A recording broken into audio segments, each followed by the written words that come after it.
सुनहरे कल की तलाश।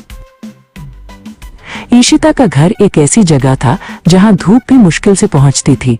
टूटी हुई खिड़की से वो रोज स्कूल जाते बच्चों को देखती और फिर अपनी पुरानी किताबों में डूब जाती। उसके हाथ तेल के दागों से सने रहते थे क्योंकि वो सुबह अपने पिता की चाय की दुकान पर काम करती थी। उसकी आंखों में एक सपना पल रहा था, भारत के सबसे बड़े इंजीनियरिंग कॉलेज IIT में जाने का। उसकी सबसे बड़ी चुनौती थी कोचिंग का अभाव। गांव के बच्चों को पढ़ाने वाले मास्टर निरद ही उसका एकमात्र सहारा थे। एक शाम ईशिता ने उन्हें अपनी IIT की किताबें दिखाईं। मास्टर निरद ने माथे पर बल डालकर कहा, ये सिर्फ किताबें नहीं ईशिता, ये युद्ध है। तुम्हारे पास हथियार कम है, इसलिए तुम्हें और ज्यादा धैर्य और समय देना होगा। अगले कुछ महीने कठोरता भरे थे। सुबह चाय की दुकान, दिन में स्कूल, शाम को मास्टर निरद की कक्षा और रात को घर आकर ट्यूशन। एक रात थकान से उसकी आंखें बंद हो गईं और उसकी फटी हुई विज्ञान की कॉपी पर मोमबत्ती का गर्म मोम टपक गया।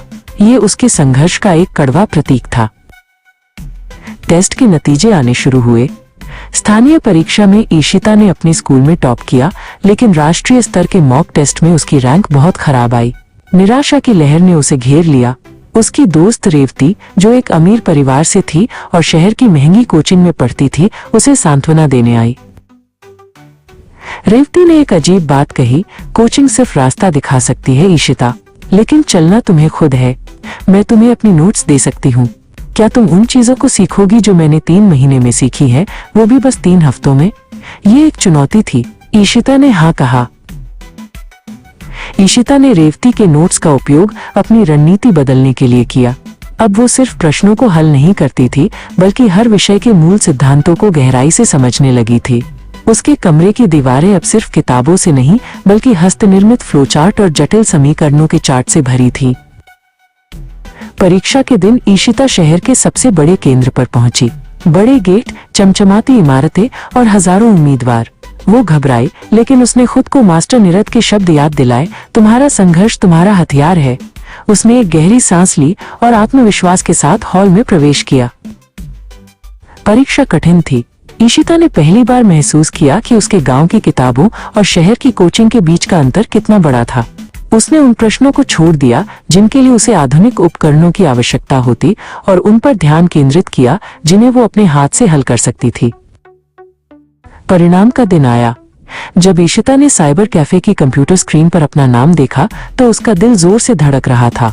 उसका रोल नंबर सूची में था, लेकिन वो रुकी नहीं।